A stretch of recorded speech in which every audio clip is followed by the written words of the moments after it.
আজম আল্লামা আহমদ শফি রাহিমাহুল্লাহ আমাদেরকে শিক্ষা দিয়েছেন, জীবনের শেষ বিন্দু থাকা পর্যন্ত বাতিলের মোকাবেলায় লড়তে হবে, লড়তে হবে, লড়তে হবে। কে কে রাজি আছি? এমন এক ব্যক্তিকে বানাবো যে আওয়ামী লীগের সাথে চলে নাই, 17 বছর চলছে, আমি বয়সে 100 বছর, আমাদেরকে ক্ষতি করছে সে তাদের সঙ্গে থাকার কারণে। এরকম কোন নেতাকে ফরিদপুর জেলার আমল নিযুক্ত তাই না। আমি যারা ক্ষতি হয়েছে আমাদেরকে জেল কারামার বুতা, আমি হালটা আমার উস্তাদ ছেলে, আমি কে? আমার আল্লামা প্রাণ প্রিয় উস্তাদ আল্লামা সাইয়্যিদ দিয়েছিলাম এই তারা নির্দেশ দিবে, মাওলানা কামরুজ্জামান সাহেব তাদেরকে দিবে, তাদের দুটো আমির বানাবেন। যারা পঞ্চবৃত্ত, যারা জোর করে মারা মোতাবেক হয়েছে তাদেরকে নেতা বানানো যাবে না। আমি প্রমাণ সহ কথা বলতেছি, বড় ভাইয়ের কথা বলে না, আল্লামা জহুরুল ইসলাম কুরেশি তাকে মানে না, এরকম ব্যক্তিকে আলেম নেতা বানাতে হবে না। প্রহসনের রাজনীতি চাই না, মানুষকে প্রহসন দিতে চাই না। বিগত সরকার এখনো যারা মাঠে কাজ করছে, আগামী দিন ক্ষমতায় আসতে চাচ্ছে, তাদেরকে আমাদেরকে চিহ্নিত করতে হবে। ঐক্যবদ্ধ আন্দোলনের বিকল্প কোনো পথ নেই। যাদের সর্বস্তরের জনগণ সহযোগিতা দিয়ে তাদের সামনে তুলে ধরেছেন, তাদের মাধ্যমে আজকে বাংলাদেশ, আজকে আমরা দ্বিতীয়বার স্বাধীনতা অর্জন করেছি। স্মরণ করে যাচ্ছে আজকে তাদেরকে এবং ধন্যবাদ জানাই তাদেরকে। এমন এক সময় গেছে আমরা মুখ খুলে কথা বলতে পারি নাই, মসজিদে কোরআন হাদিসের কথাটুকু, সত্যি কথা, হক কথাগুলো বলতে ব্যর্থ হয়েছি। ধন্যবাদ সেই ছাত্র আন্দোলনকে যারা আলহামদুলিল্লাহ আজকে আমাদের পথকে সুগম করে দিয়েছে। পর্যন্ত ঘাটে ঘাটে, পথে পথে, বাড়িতে ঘাটে, অফিস আদালতে ঘাপটি মেরে বসে রয়েছে। এখন তারা উল্টুতে খাইয়া বিএনপির নাম ধারণ করেছে, জামাতের নাম ধারণ করেছে। এদেরকে চিহ্নিত করে এদেরকে কাঠগড়ার সামনে কাঠগড়ায় দাঁড় করাইতেই হবে। এছাড়া বাংলাদেশ স্বাধীনতা অর্জিত ফুলফিল হবে না। সম্পাদক মনির হোসেন কাসেমি সাহেব আছেন, যুগ্ম মহাসচিব, দীর্ঘদিনের সংগঠনের সম্পাদক, সফল সংগঠনের সম্পাদক, এখন যুগ্ম মহাসচিব আজুল্লাহ ইসলামাবাদী আছেন। আমি ওনাদের খাদেম হিসেবে আসছি। ওনারা যে সিদ্ধান্ত দেন ইনশাআল্লাহ আলা রাস ওয়াল আইন আমরা সকলে মেনে নেব ইনশাআল্লাহ। নিজেদের সাইকুলাদিসগিরি, নিজেদের মানে আধিপত্য, নিজেদের ইমামতি, নিজেদের খতিবগিরি টিকাইবার জন্য সরকারের সঙ্গে আমরা জুলুম নির্যাতনের শিকার হয়েছি। জেলের মধ্যে আমরা পড়ে রয়েছে, তারা সরকারের সাথে লাইন লাগাইছে, তারাও আসতে পারবে না। রাষ্ট্রীয় শক্তিকে মোকাবেলা করার জন্য আওয়ামী লীগ যখন সংবিধান থেকে আল্লাহ পাকের আস্থা ও বিশ্বাস তুলে দিতে চেয়েছিল, কুদরতি খোদা শিক্ষা কমিশনের মতো নাস্তিক্যবাদী শিক্ষা কমিশন বাস্তবায়ন করার চক্রান্ত করেছে, কোরআন সুন্নাহ বিরোধী নারী নীতি বাস্তবায়ন করার চক্রান্ত করেছে। রাষ্ট্রের এই সিদ্ধান্তকে চ্যালেঞ্জ করে ইসলামী কোরআন সুন্নাহ বিরোধী নারী নীতিমালা বাতিলের জন্য এবং আল্লাহর উপর আস্থা ও বিশ্বাস সংবিধানে সংশোধন করার জন্য হেফাজত মাঠে নেমেছে। প্রথম দিন থেকে হেফাজত রক্ত দিয়েছে, আজকের দিন পর্যন্ত হেফাজতের নেতাকর্মীরা রক্ত জড়িয়েছে। সুতরাং এই রক্তের সাথে আমরা কোনোদিন গাদ্দারি করতে পারবো না। বুজুর্গানে দিনের সাথে যারা ছিলেন, আমরা ওই সময় বারবার এখানে এসেছি। আন্দোলন সংগ্রামের অনেক কর্মসূচি এইখানে পালিত হয়েছে। বর্তমানে আপনাদের এই ফরিদপুরের মুরব্বী হযরত মাওলানা আকরাম আলী সাহেব, বন্ধুবর হযরত মাওলানা হেলাল উদ্দিন সাহেব, আর যেই মাদ্রাসা আন্দোলনের শ্রুতিকাগার মার্কাজ, সেই খাবাসপুর মাদ্রাসার মুহতামেম হযরত মাওলানা কামরুজ্জামান সাহেব আর অন্যান্য উলামায়ে কেরাম যারা এখানে আছেন, ওনারাও এখানে উপস্থিত আছেন।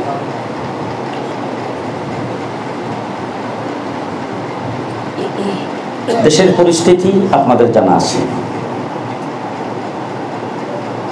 5ই আগস্টের আগের চিন্তা করলে এখন হবে না। আল্লামা জুনায়েদ বাবুনগরী রহমতুল্লাহি আলাইহি অনেক বাধা বিপত্তির পরে যেদিন হাটাজারি মাদ্রাসায় কমিটি গঠনের কাউন্সিল হয়, এর আগের দিন থেকে জুনায়েদ বাবুনগরী সাহেব প্রশাসনের লোকজনের দ্বারা গ্রাহকৃত ছিলেন। ঢাকা থেকে খবর পেয়ে আমি, মৌলানা মাহফুজুল হক সাহেব, মুফতি মুনির সাহেব, আমরা আগের দিন সন্ধ্যায় ছুটে গেছি, যাইয়া সেই গ্রাউ থেকে ওনাকে মুক্ত করেছি। ওনার মোবাইলটা হাত থেকে টান দিয়ে আমি নিয়েছিলাম, বলছিলাম যে কালকে কাউন্সিল শেষ হওয়ার আগে আপনি কোথাও কথা বলতে পারবেন। প্রশাসনের ব্যক্তিদেরকে ওনার রুমে দাঁড়িয়ে বলছিলাম যে আপনারা এখানে ওনার সঙ্গে কথা বলবেন, কালকে কাউন্সিলের পরে এই চৌকাঠের ভিতরে কেউ যেন না ঢোকে। অনেক চাপের মুখে জুনায়েদ বাবনগরী সাহেব কমিটি গঠন করেছেন। আল্লামা নূর হোসেন কাসিমি সাহেব সেই কমিটির মহাসচিব ছিলেন। কমিটি গঠনের পরে চতুর্দিক থেকে আপত্তি আসলো যে উল্লেখযোগ্য কেন্দ্রীয় কমিটিতে থাকার মতো আরো অনেকেই বাদ পড়েছেন। ওনার পক্ষ থেকে ঘোষণা হলো যে এমন উল্লেখযোগ্য কে কে বাদ পড়েছেন আপনারা তাদের নাম ঠিকানা দেন। নাম ঠিকানা জমা হবে ওনার কাছে, আমার কাছে, রাইজুল ইসলামাবাদী সাহেবের কাছে। রাইজুল ইসলামাবাদী সাহেবের কাছে 500-র উপরে নাম শুধু ওনার কাছে আসছে, আর আমার কাছে যে কয় হাজার এটা আমি এখন বলবো। আমরা দুইজন গেলাম জুনায়েদ বাবনগরী সাহেবের কাছে, যাওয়ার পরে একটা বস্তা খুলছে এরকম, সারা বাংলাদেশের সবাই হেফাজতে ঢোকার জন্য পাগল পাড়া।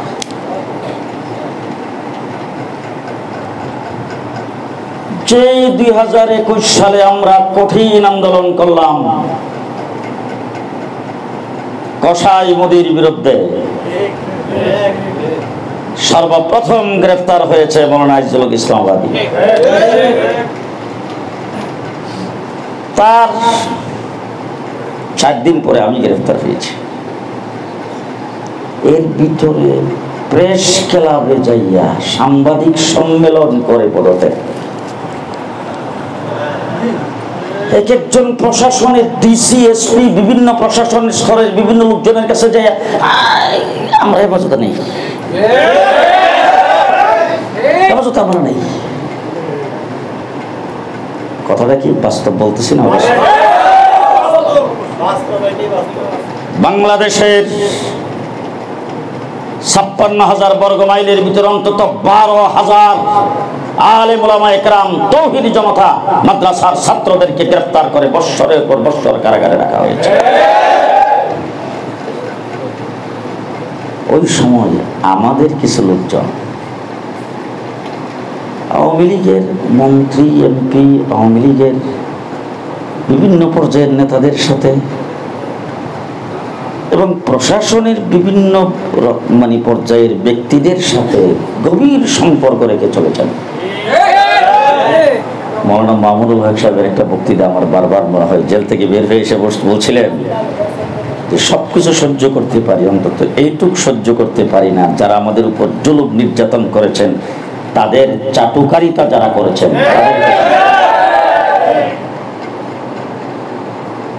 কেন, কি জন্য? দেশ স্বাধীন করেছি আমরা, দেশের জন্য উলামায়ে কেরামের অবদান কম নয়। এই দেশের শান্তি শৃঙ্খলা বজায় রেখেছি আমরা। অনেকে স্বাধীনতার স্লোগান দেয়, কি জন্য দেয়? ক্ষমতার জন্য। আমরা দেশপ্রেমের স্লোগান দেই হুব্বুল ওয়াতানি মিনাল ঈমান হিসাবে। দেশের স্বাধীনতার সার্বভৌমত্বকে নস্যাৎ করে দেওয়ার জন্য, দেশের প্রতিরক্ষাকে ধ্বংস করে দেওয়ার জন্য 2009 সালে পিলখানায় 57 জন আর্মি অফিসারকে হত্যা করেছে। 2013 সালে শাপলা চত্বরে ইতিহাসের দ্বিতীয় কারবালা ঘটাইছেন। কাদের উপর? কেন? আমরা সেখানে গিয়েছিলাম, আমাদের কর্মসূচিতে এমন কিছু ছিল যে আমরা হাসিনাকে নামায় দেব? আমাদের কর্মসূচিতে এমন কিছু ছিল যে তাকে নামে আরেকজনকে বসাবো? আমরা সেখানে গিয়েছিলাম, যারা শাহবাগে একত্রিত হয়ে রাত্র দিন 24 ঘন্টা সেখানে নৈতিক অনৈতিক কার্যক্রম করে, সেই জায়গার ভিতরে এমন কোনো হারাম নাই যেটা করে নাই, সেই জায়গায় দাঁড়ায় বলছেন আল্লাহকে নিয়ে আস, তারেও ফাঁসি দেওয়া হবে।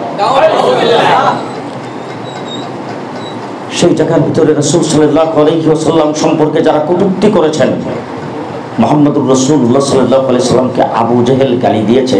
আবু জেহেল রাসূলের সবচাইতে বড় শত্রু, আবু জেহেল রাসূলের প্রধান শত্রু। উলামায়ে কেরাম শাইখুল হাদিস এখানে বসা আছেন, আপনারা আজ পর্যন্ত কোনো হাদিসে কি পাইছেন যে আবু জেহেল রাসূলকে মিথ্যুক বলেছেন?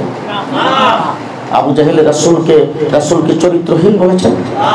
আমার বাংলাদেশের নাস্তিক আর মুরতাদ যারা শাহবাগে জমা হয়েছিল, তারা রাসূলকে লজ্জা নবী বলছেন, রাসূলকে চরিত্রহীন বলেছেন। আমরা সেই শাহবাগী নাস্তিক আর মুরতাদদের বিরুদ্ধে আল্লাহর নবীর ইজ্জত রক্ষার জন্য শাহবাগে গিয়েছিলাম, শাপলা চত্বরে গিয়েছিলাম। শেষ রাত্রে বেলা অধিকাংশ মানুষ তাহাজ্জুদের নামাজ পড়তেছিল। শাপলা চত্বরের লক্ষ লক্ষ মানুষ সেখানে জিকির করতেছিল, কেউ কেউ মোনাজাত করে চোখের পানি ছাড়তেছিল। ওই অবস্থায় পাখির মতো গুলি করে শত শত মানুষকে হত্যা করেছে। মুহাম্মদুর রাসূলুল্লাহ সাল্লাল্লাহু আলাইহি ওয়াসাল্লাম সুলহ হুদাইবিয়া ৬ষ্ঠ হিজরিতে রাসূল উমরাও করতে পারেন নাই। 10টা শর্তের ভিতরে আপনাদের জানা আছে, আপনারা করে অনেকেই মুহাদ্দিস, 9টা শর্তই মুসলমানদের মানার মতো না। সেখান থেকে রাসূল সাল্লাল্লাহু আলাইহি ওয়াসাল্লাম এই সমঝোতা করে সেখান থেকে যখন ফেরত আসতেছেন, হযরত উমর ইবনে খাত্তাবের পর্যন্ত বুঝে আসে নাই, কিন্তু আল্লাহ আয়াত নাযিল করেছেন, ইন্না ফাতাহনা লাকা ফাতহান মুবিন। অর্থাৎ ফতে মক্কার ঘোষণা হয়েছে 6ষ্ঠ হিজরিতে সুলহ হুদাইবিয়া থেকে, বাস্তবায়ন হয়েছে 8ম হিজরিতে। ঠিক হাসিনার বিদায়ের ঘন্টা বাজছে 2013 সালের শাপলা চত্বরের 5ই মেতে স্বাধীনতা অর্জন হয়েছে 5ই আগস্ট দিন। বাংলাদেশের 2021 সালে আমাদের 21 জনকে পাখির মতো গুলি করে হত্যা করেছে। যারা হত্যা করলো তাদেরই কোনো বিচার নাই, তাদেরই বিরুদ্ধে একটা মামলাও নাই। আর আমরা যারা নির্যাতনের শিকার হয়েছি, আমরা যারা রক্ত দিয়েছি, আমরা যারা আহত হয়েছি, আমাদের বিরুদ্ধে 300 মামলা। আমাকে 20টা মামলা অ্যারেস্ট করা হয়েছে, 8টা মামলা চট্টগ্রামের। আমি এত শক্তিশালী, ঢাকাই বৈশাখ চিটাগাঙ্গে পুলিশ পিটিয়েছি, ঢাকাই থাইকা চিটাগাঙ্গের থানা মাংসে। এত নির্যাতন নিপীড়নের পরে আল্লাহ তাবারক ওয়া তাআলা ফেরাউনকে যখন ধরে, কাউকে দিয়ে ধরে নাই, পানি দিয়ে ধরছে। আল্লাহ নমরুদকে কোনো মানুষ দিয়ে ধরতে পারতেন, তাকে কোনো মানুষ দিয়ে ধরে নাই, ল্যাংরা মশা দিয়ে ধরছে। আব্রাহা বাদশাকে যেমন আল্লাহ পাক আবাবিল দিয়ে ধরছেন, আল্লাহ পাক বলছেন, এই বিএনপি, এই বিরোধী দল, এই আলেম ওলামায়ে কেরাম, তোরা থাক, ছাত্র জনতাকে দিয়ে ধরতাছে। কেমন ধরা ধরছেন? বুক টান করে দাঁড়িয়েছেন, গুলি আসছে, জায়গায় পড়ে গেছেন, এক চুল পরিমাণ পিছপা হয় নাই। শেখ হাসিনা যখন 3 বাহিনীর প্রধানকে আর পুলিশ বাহিনীর প্রধানকে ধমক দিয়ে বলছেন, আমি তোমাদেরকে এরকম ওহদা দিয়েছি, এরকম পদ দিয়েছি, এরকম ভাবে প্রতিষ্ঠিত করেছি, তোমাদেরকে এরকম সুযোগ সুবিধা দিয়েছি, এখন তোমরা ঠেকাও। তখন ওই বাহিনীর প্রধানরা বলছেন, ম্যাডাম, সীসাডালা প্রাচীরের মতো যে সামনের দিকে আসতে থাকবে, গুলি জিডার গায়ে লাগে হিডা পড়বে, পাশের জিডা সিডা সামনে যাবে, পেছনে যাবে। শেষ কথা আপনাদেরকে যেটা বলতে চাই, হেফাজত ইসলাম বাংলাদেশ একটি রক্ত মাখা সংগঠন। হেফাজত ইসলামের ইতিহাস শাপলা চত্বরের রক্তের ইতিহাস, হেফাজত ইসলামের ইতিহাস জেল জুলুম হুলিয়ার ইতিহাস। এত জেল জুলুম, এত অত্যাচার, এত নিপীড়ন, এত নির্যাতন আর এত রক্ত অন্য কোন সংগঠন করে নাই। সুতরাং আমরা চাচ্ছি হেফাজতে ইসলাম গোটা বাংলাদেশের ইসলামী অঙ্গনের সকল কার্যক্রমের নিয়ন্ত্রক হবে। সুতরাং নিখুঁত যারা দৃষ্টান্ত স্বরূপ বলছে, যারা আবু সাইদের মতো বুক টান করে দাঁড়াবে। আজকে তত্ত্বাবধায়ক সরকার ক্ষমতায় আছে, এটা কি ইসলামিক সরকার? এটা কি আমাদের নির্বাচিত সরকার? সামনে দেশে নির্বাচন হবে, খেলাফত মজলিস সরকার গঠন করবে তো? জমিয়ত উলামা ইসলাম করবে? তাহলে ওই আওয়ামী লীগ, ওই বিএনপি, ওই জাতীয় পার্টি, ওই মারাখাই হয়তো কেউ আসবে। আমরা কিন্তু বাংলাদেশে ইসলাম তাহজিব তামাদ্দুন টিকায় রাখতে হলে লড়াই করে বাঁচতে হবে, আমরা লড়াই করেই থাকতে হবে। সুতরাং আমরা আজকে যেই কথাটা আদায় করতে চাই, সংবিধানে লেখা থাকবে ইসলামের বিরুদ্ধে কোনো আইন হবে না, সংবিধানে লেখা থাকবে ইসলামের কেউ বিরোধিতা করতে পারবে না, সংবিধানের মধ্যে লেখা থাকবে ইসলামের বিরুদ্ধে কেউ কটূক্তি করলে প্রকাশ্যে তাকে ফাঁসির কাস্তে ঝুলাইয়ে দিতে হবে। যদি এইগুলি বাস্তবায়ন করতে চাই, হেফাজতের বিকল্প নাই। সুতরাং হেফাজতকে একটি মজবুত সীসাডালা প্রাচীরের মতো সংগঠন আমরা গঠন করতে চাই, সমস্ত চাটুকার মুক্ত। যারা বাতাস দিছে নৌকারে,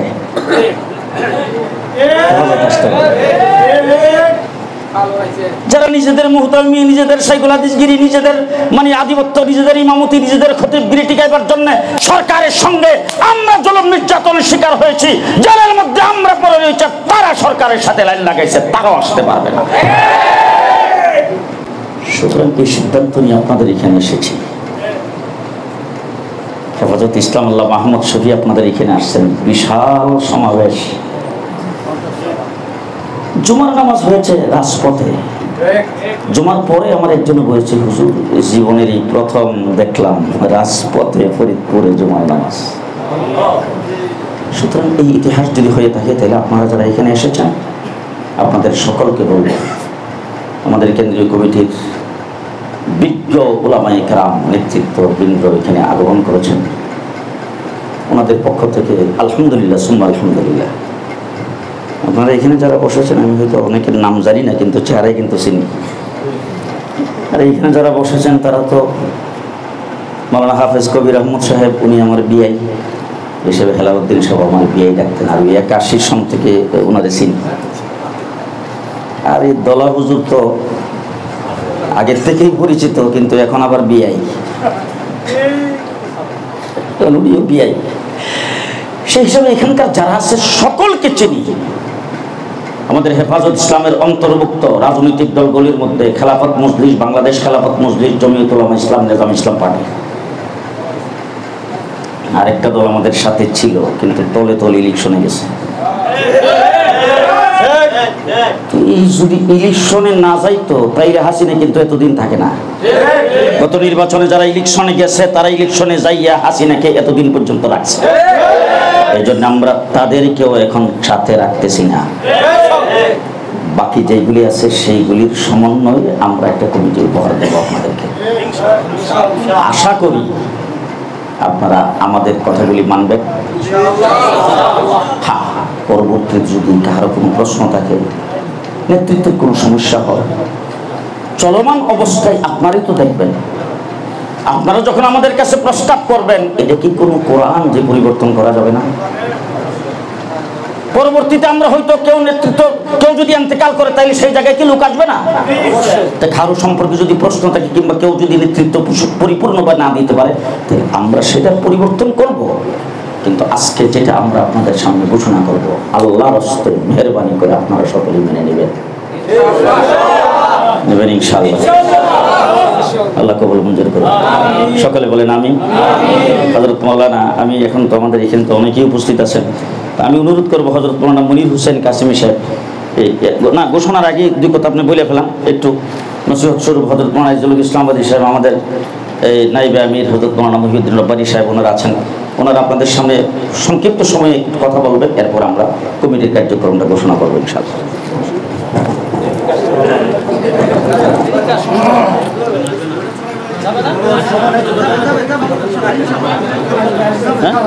আচ্ছা মনির ভাই দিকে তো বলে ফেল, যাবে যাবে যাবে যাবে, তারটা আসবে, বাস বাস বাস বাস বাস।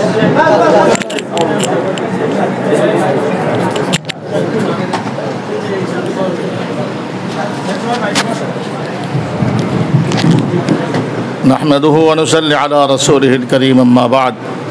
मुअज़्ज़ज़ मुहतरम उलमाए कराम, সতীমণ্ডলী, আমি শুধু একটা নোক্তা, ছোট্ট একটা পয়েন্টে কথা বলবো। কেন যেন মনে হয় এই কথাটা বলা সবার জন্য জরুরি, শোনাও জরুরি।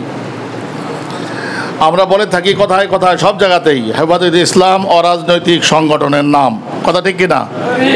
এর অর্থ কি? রাজনীতি অসচেতন কতগুলো মানুষের মজবুয়ার নাম কি হেফাজত ইসলাম? রাজনৈতিক সচেতনতা আছে, প্রজ্ঞা আছে এমন কতগুলো মানুষ একসাথে মিলে অনেকগুলো রাজনৈতিক সংগঠনের অভিভাবকত্বের রোল প্লে করবে, তার নাম হেফাজত ইসলাম। অতএব সরাসরি হেফাজত ইসলাম রাজনীতি করে না, কিন্তু রাজনীতি যারা করে, মুরগি যেমন তার বাচ্চাগুলোকে কী করে আলগায় রাখে, ঠিক এমনিভাবে আমাদের উপরে যখনই মুসিবত আসতো আগের দিনে, তখন আমাদের মুরব্বী ছিলেন, সেই মুরব্বী একটা সংগঠনের ছিল, সেটা ছিল আমাদের শিক্ষা সংগঠন বিভাকুল মাদারিসুল কওমিয়া। এর মহাসচিব ছিলেন জাহানাবাদী রহমতুল্লাহ আলাই।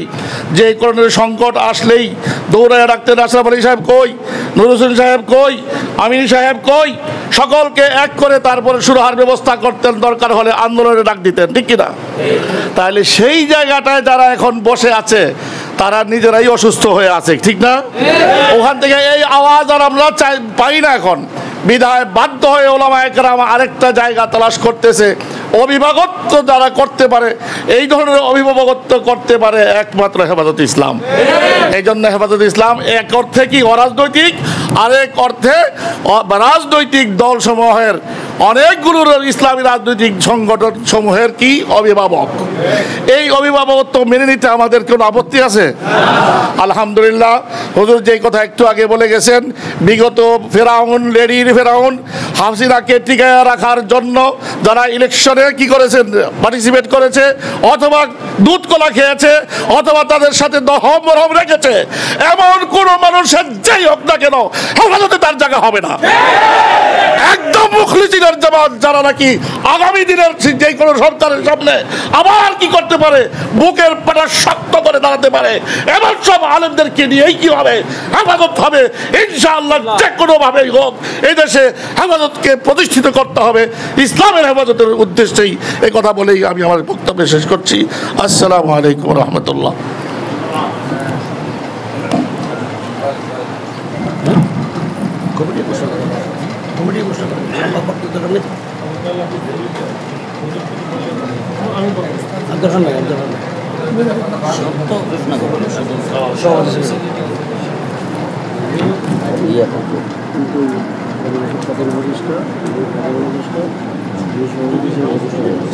সিনিয়র সাধারণ সিনিয়র তিনজন নম্বর প্রধান বাকিগুলো ওরা করে।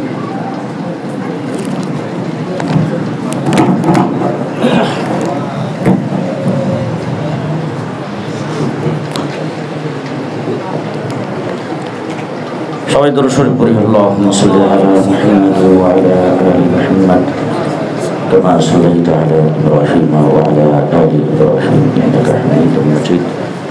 আল্লাহুম্মা বারিক আলা মুহাম্মাদ ওয়া আলা আলি মুহাম্মাদ কামা বারাকতা আলা ইব্রাহিম ওয়া আলা আলি ইব্রাহিম ইন্নাকা হামিদুম মাজিদ। উপস্থিত হযরত উলামায়ে কেরাম, হেফাজত ইসলাম বাংলাদেশের বিভিন্ন পর্যায়ের নেতৃবৃন্দ, হেফাজত ইসলাম 2021 সালে আমরা গ্রেফতার হওয়ার আগে এই জায়গাতেই হেফাজত ইসলামের কমিটি গঠিত হয়েছিল। পরবর্তীতে যখন কেন্দ্রীয় কমিটি ভেঙে দেওয়া হলো, তখন সরকারিভাবে ঘোষণা করা হলো যে হেফাজতের সকল পর্যায়ের কমিটি বিলুপ্ত, যার ফলে কমিটি বিলুপ্ত হয়ে গেছেন। এরপরে বিভিন্ন ইতিহাস রচিত হয়েছে। আমরা জেল থেকে বের হয়ে এসে হেফাজত ইসলামকে আবার পুনর্জাগরণ সৃষ্টি করেছি, পুনর্গঠন করেছি। এই পুনর্গঠিত হেফাজত ইসলামের ফরিদপুর জেলা শাখার আমি আজকে আপনাদের সামনে নাম ঘোষণা করছি।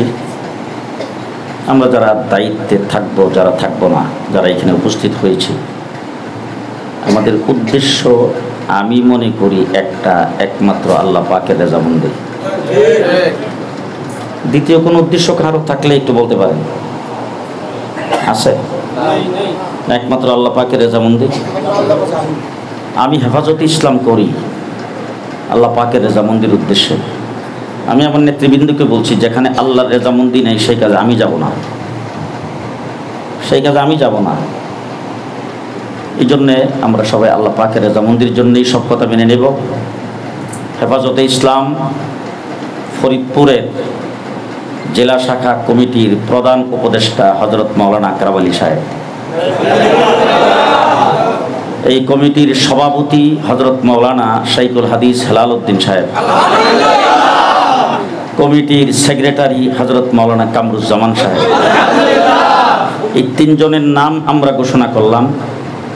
বাকি আগের কমিটি এবং আরও যারা আছেন আপনারা সকলে মিলে আজকের সভাপতি, প্রধান উপদেষ্টা এবং সেক্রেটারি ওনারা যাদেরকে ভালো মনে করেন উল্লেখযোগ্য ওনাদেরকে ডাকবেন, ডেকে পরামর্শ করে তারপরে পূর্ণাঙ্গ কমিটি গঠন করবেন। 151 জনের সংগঠন, 151 জন, মনে থাকবো। 151 জনের ভিতরে উল্লেখযোগ্য যারা আছেন সকলেই আসতে পারে। আগামী 1 মাসের ভিতরে উপজেলা কমিটি সম্পন্ন হবে ইনশাল্লাহ। আরো আসতে কয়ে করবেন ইনশাল্লাহ। বিভিন্ন উপজেলার থেকে যারা আসছেন আজকের থেকে প্রস্তুতি গ্রহণ করবেন। আগামী 1 মাস পরে আমরা ডেট দেব, এই ফরিদপুরে একটি গণসমাবেশ অথবা একটি শানে রিসালাত সম্মেলন হবে, স্মরণকালের ঐতিহাসিক সম্মেলন। আল্লাহ পাক কবুল করুক, সকলে বলেন আমিন। আরো জোরে বলি আমিন। এখন আজকের এই সম্মেলনের এই গঠিত কমিটির এই সভাপতি হযরত মাওলানা হেলাল উদ্দিন সাহেব, উনি আপনাদের সামনে সংক্ষিপ্ত বক্তব্য রাখবেন। প্রধান উপদেষ্টা হযরত মাওলানা আকরাম আলী সাহেব দলা হুজুর, ওনার মোনাজাতের মাধ্যমে আমরা শেষ করব। এর আগে আমাদের হযরত মাওলানা আজিজুল হক ইসলামাবাদী সাহেব উনি দুটি কথা বলবেন, এরপরে আমরা ইনশাল্লাহ অন্যান্য কার্যক্রম।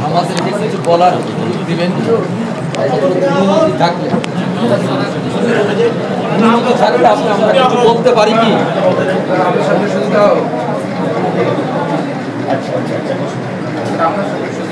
বলেন তারপরে। আসসালামু আলাইকুম রহমতুল্লাহি ওয়া বারাকাতুহু। আলহামদুলিল্লাহ, আমি ফরিদপুরের উলামায়ে কেরাম হেফাজতের নিবেদিত প্রাণ আমার সহকর্মী ভাইদের শুকরিয়া আদায় করি, মোবারকবাদ জানাই। আল্লাহর দরবারে শুকরিয়া আদায় করি যে আমরা দীর্ঘ সময় শ্বাসরুদ্ধকর পরিস্থিতিতে ছিলাম। আল্লাহ তাআলা আমাদেরকে স্বস্তির নিঃশ্বাস ফেলার সুযোগ দান করেছেন। যে কথাগুলো বলার দরকার ছিল সবগুলো মাওলানা জুনায়েদ আল হাবিব সাহেব হুজুর দামাত বরকাতুহুম, মুফতি মনির কাজী সাহেব বলেছেন। আমার কথা একটাই, হেফাজতে ইসলাম বাংলাদেশে সমস্ত রাজনৈতিক, ইসলামী দল নয়, সমস্ত রাজনৈতিক দলের নিয়ন্ত্রণ হেফাজতের হাতে থাকবে। কেন থাকবে? এই দেশে ইচ্ছাই হোক অনিচ্ছাই হোক জুমার নামাজের ইমামতি কিন্তু উলামায়ে কেরাম করেন। আর ইচ্ছাই হোক অনিচ্ছাই হোক সমস্ত মুসল্লি, আওয়ামী লীগ, বিএনপি, জাতীয় পার্টি সব মুসল্লিরা কিন্তু আপনাদের কথা শোনেন। আমাদেরকে ছাত্ররা রাষ্ট্র সংস্কারের ডাক দিয়েছেন, আমরা এদেশের ব্যক্তি সংস্কারের ডাক দিই। যদি এদেশের জনগণের মনোমস্তিষ্ককে আমরা সংস্কার করতে পারি, এদেশে ইসলামী বিপ্লব করে যে সময় লাগবে না। সুতরাং আগামী দিনে হেফাজতকে তৃণমূল পর্যায়ে শক্তিশালী করে সমস্ত বাতিল জালেম যারা ক্ষমতায় থাকবে তাদের অস্তিত্ব বাংলাদেশে থাকতে দেওয়া হবে না। এই জন্য আমাদেরকে শক্তি সঞ্চয় করতে হবে, জনগণের সাথে আমাদেরকে মিশতে হবে, জনগণকে ঐক্যবদ্ধ করে দ্বীনের দায়ী হিসেবে তাদেরকেও প্রতিষ্ঠিত করতে হবে। আল্লামা আহমদ শফি রহমতুল্লাহ আলাইহি হেফাজত করেছিলেন, জুনায়েদ বাবলুগরি হেফাজত করেছিলেন। নিজেরা ইখতিলাফ করার জন্য নয়, রাষ্ট্রীয় শক্তিকে মোকাবেলা করার জন্যে। আওয়ামী লীগ যখন সংবিধান থেকে আল্লাহ পাকের আস্থা ও বিশ্বাস তুলে দিতে চেয়েছিল, কুদরতি খোদা শিক্ষা কমিশনের মতো নাস্তিক্যবাদী শিক্ষা কমিশন বাস্তবায়ন করার চক্রান্ত করেছে, কোরআন সুন্নাহ বিরোধী নারী নীতি বাস্তবায়ন করার চক্রান্ত করেছে। রাষ্ট্রের এই সিদ্ধান্তকে চ্যালেঞ্জ করে ইসলামী কোরআন সুন্নাহ বিরোধী নারী নীতিমালা বাতিলের জন্য এবং আল্লাহর উপর আস্থা ও বিশ্বাস সংবিধানের সংশোধন করার জন্য হেফাজত মাঠে নেমেছে। প্রথম দিন থেকে হেফাজতে রক্ত দিয়েছে, আজকের দিন পর্যন্ত হেফাজতের নেতাকর্মীরা রক্ত জড়িয়েছে। সুতরাং এই রক্তের সাথে আমরা কোনোদিন গাদ্দারি করতে পারবো না। যেই সমস্ত ভাইয়েরা জেলে গেলেন, জুলুমের শিকার হলেন, নির্যাতন নিপীড়নের শিকার হলেন, আপনার ভাই আপনার সন্তান আজকে এত নির্যাতনের শিকার, আর আমি ভাই হিসেবে অভিভাবক হিসেবে যদি জালেমের সহযোগী হই, ইনশাআল্লাহ জবাব দিতে হবে না? এই বিবেক যদি না থাকে তাহলে নায়েবে রাসূল নবীর ওয়ারিস হিসেবে আমরা কালকে নবীর সামনে কি জবাব দেব? অতীত সব আমরা অতীত থেকে শিক্ষা নিয়ে সামনে আমাদেরকে ঐক্যবদ্ধভাবে কোনো জালেমের জন্য সহযোগী না হয়, ঐক্যবদ্ধভাবে আমাদেরকে চলতে হবে, মোকাবেলা করতে হবে। আল্লাহ রাব্বুল আলামিন আমাদেরকে হেফাজতকে শক্তিশালী করার তৌফিক দান করুন। হেফাজত ইসলামের পতাকা তলে ঐক্যবদ্ধভাবে আমরা যেন আল্লাহর এই জমিনে আল্লাহর দ্বীনকে বিজয় করতে পারি, সেই তৌফিক দান করুন। আমিন। আসসালামু আলাইকুম ওয়া রাহমাতুল্লাহ।